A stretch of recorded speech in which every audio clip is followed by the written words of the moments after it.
What is up, boys? Today I'm going to be showing you how to make a BASHBAR for your G35 350Z or basically any other drift car, because these companies are taxing like $300, $400, $500 for a BASHBAR, which is stupid. And I have a welder, which means I think I can do anything. This is the first BASHBAR I made, and it looks cool and it was functional, but as you can see, it did not hold up to the functionality test. It got you there, but I don't know if it'll get us off of there.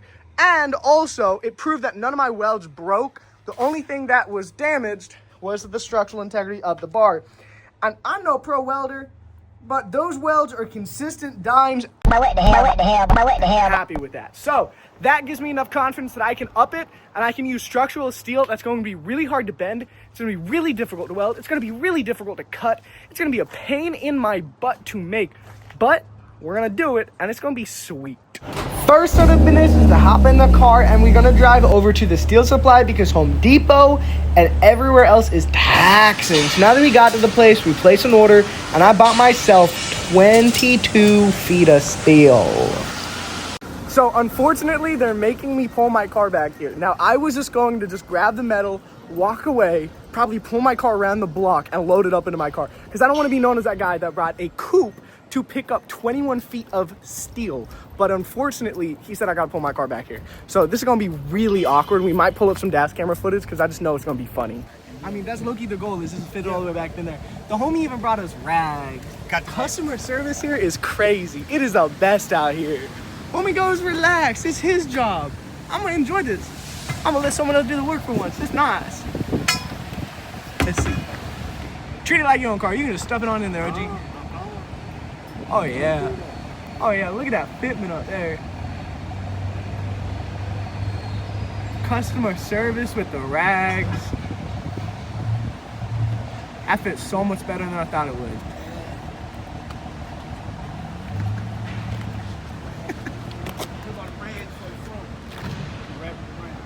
No problem, no problem. So this was definitely not as good of a deal as this, all of this metal right here, but that's clearly because this shit is not strong enough to be a BASHBAR. It came out to $93.48 because I used a card and I didn't want to pay in cash. I did not bring enough cash. I probably could have gotten a little bit cheaper for the cash. So around $90 for 21 feet of really thick, really thick metal. Apparently this is what you would actually use for like structural metal. That's kind of cool. So now I'm gonna come up with a design here. We'll snap this off. Oh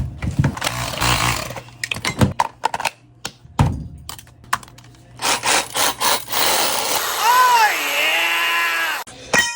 Now that the pipe is completely cut down, it is time to bend it. Now I'm a little nervous about bending it because in my first attempt, I kinked all of the bends because that was the only way I had to bend it. And apparently kinking bends is relatively normal, and you're supposed to fill the pipes with sand to avoid it, or supposedly use thicker metal. So I'm hoping that this stuff is thick enough where I do not have to fill it with sand.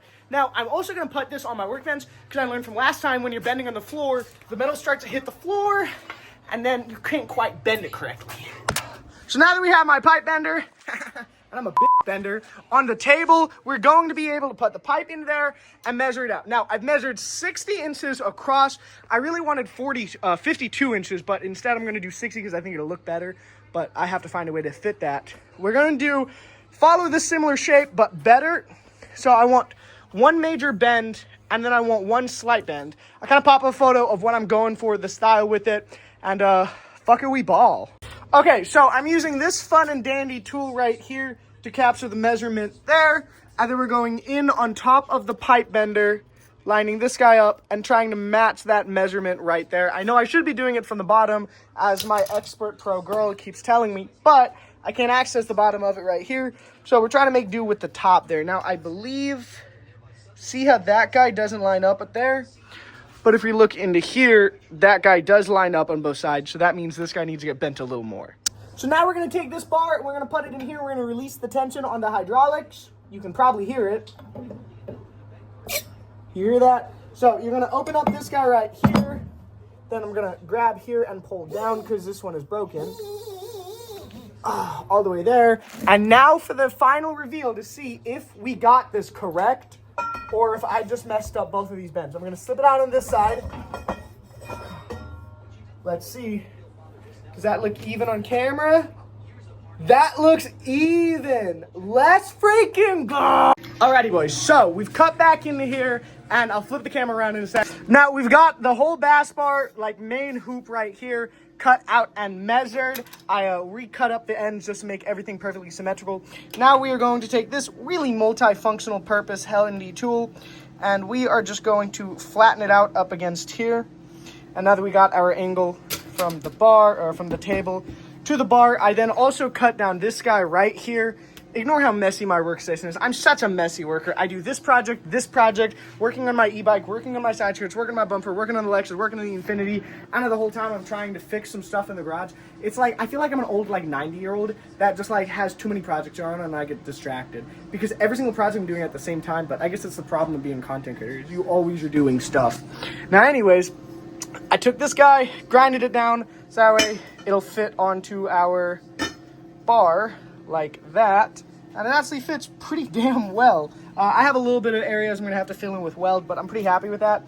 So now we're just gonna take this guy, line it up to there, and then we're gonna tack weld this. And then I also cut up the old bass bar and made purely some style bars. This is gonna add a little bit of structural rigidity from flexing side to side, but these are really thin, so it's not gonna do much. It is purely for style. And then they are going to go here and here, and it's just gonna make it look really freaking cool. So I really hate the concept of welding over here because I'm welding on a wooden top with cardboard and shit underneath me. So we're simply just gonna do some tack welds just to hold everything in place, and then we're gonna take it way over there and weld it over by the car, because we also have to weld the mounts for where it actually mounts the car. So without any further ado, let's get some tacks going. Make sure I line him up there. And now we're gonna tape measure, so we're just gonna make sure this is centered because I did not do that. Ow. So I have this on the grinding setting and I forgot to flip it. So I just stared at raw welding arc. That fucking hurt.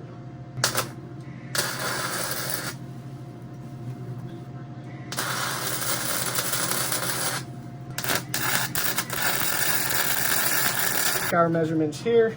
Yep. It's a little bent, so we're gonna just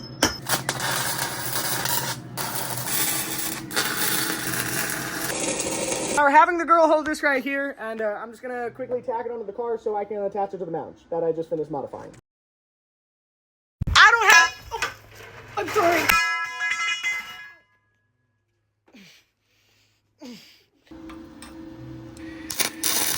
And yeah, the bass bar is holding itself on. This one looks 1,000 times better than the lime green one with thin poles. It's a lot more practical, a lot more low profile, and it just does look all in all meaner and a lot more function instead of some TikTok kid makes it. And I'm actually really happy with that. It is so low profile.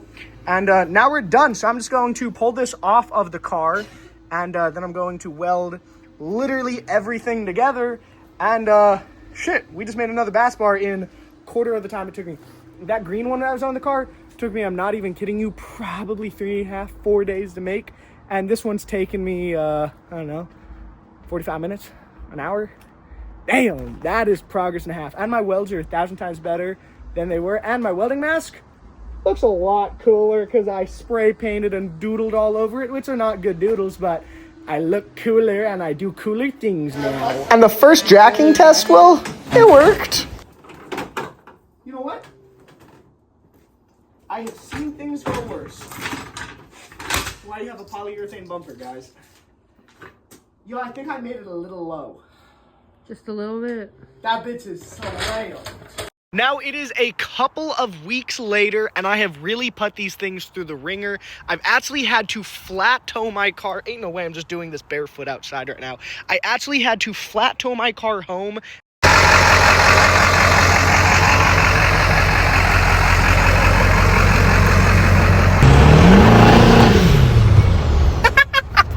It's been too long, bro. It's been too long since I've driven this car. And we used the front bash bar, and it was a literal lifesaver. I cannot tell you actually how nice it was to have a BASHBAR. The drift car broke and I had to tow it home, and lo and behold, it actually made life so much easier. They're such a lifesaver. It's not just jacking up the car. I thought a BASHBAR really was just for jacking up the car, but it's not. And the rear BASHBAR, I did a completely different setup on it. We did a double loop like this right here. I just threw my license plate on it so that way when I towed the car home, I didn't get in legal troubles. But we have the jack-in point at the bottom here, and once again, the exact same setup. This one I made it really low profile, so it kind of matched the car. As you can see, the car is also wrapped now, as you saw in the last clip of it falling off of the jack stands, but we'll have more videos to come to that. But I would have to say, if you want to make your own DIY BASHBAR, definitely just send it, because that is fire. And we got 2 BASHBARs for under 100 bucks. Anyways, the next video is going to be focusing on the BMW. We have some pretty cool projects coming for that, but we do have a lot more videos on the drift cart. But if you made it this far in the video, I really appreciate it. Please click like, subscribe, and leave a comment, because those things really, really help me. And oh my God, I need a haircut. Maybe the next video is that.